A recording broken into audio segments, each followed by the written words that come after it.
Dazzling cascades of lava are flowing down from the vents in the Voragin crater summit of the Etna, Mount Etna volcano in Italy, in Sicily. You can see the massive amount of the flood of lava falling down from the craters and the vents toward the lower area. At the moment, we are not sure what the consequences of this will be, but in the future, we will see that. This is very similar to the situation we saw with the Vieja volcano in the Canary Island in the Tenerife area. That was a mantle plume of volcanism. This is a different setting. It's a stratovolcano due to the subduction of the African plate under the Eurasian plate. But we can study the consequences of them. I have that video at the end of it. Also, I show you the videos, how all these lavas started flowing down in this episode of the eruption of the Mount Etna.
Latest eruption in the Etna volcano, or as they call it, Mount Etna, is continuing. Voragin is the crater which is active. You can see this is a summit crater, and we have ash clouds rising to a level of around 5,000 meters. The volcano itself is around 3 kilometers, so 2 kilometers above it is spreading, rising. It's hot enough to rise above that level.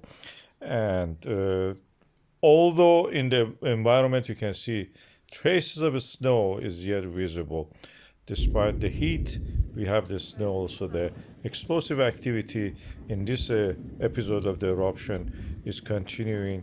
You can see ash columns rising from several vents, it seems. It's not just one area. There's multiple places that these ashes are coming out, oozing out from the system. And the fresh ones are the ones that you see there in the background. You saw it. They were more smooth, and it has lots of water. The white part of these clouds is water, and the dark part is pulverized and crushed lava, which is forming different lava bombs and tephra and all those kind of debris which fall and can be carried by the wind, and the ash also, which very fine particles into a surrounding areas. It just means people have to continue to clean and sweep their areas. As you see, it has been carried by the wind to a far distance, and from the space we can see that south, that is the south east is flowing by the wind. And the volcano is fresh. We can see that the summit crater areas is actually those dark material which the grass has not the time yet to grow on it. That is so fresh. It's very complex geological history, but mostly it is African subduction under the Eurasian plate, creating these blisters in the ground. Of course, it's more complex. It's very similar to Mount Taftan of Iran. You can see that it's kind of splitting of the plates and then moving another direction. You can see that this is a squeezing and moving, splitting the plates happening. Complex image. Trying to find a three-dimensional view is difficult.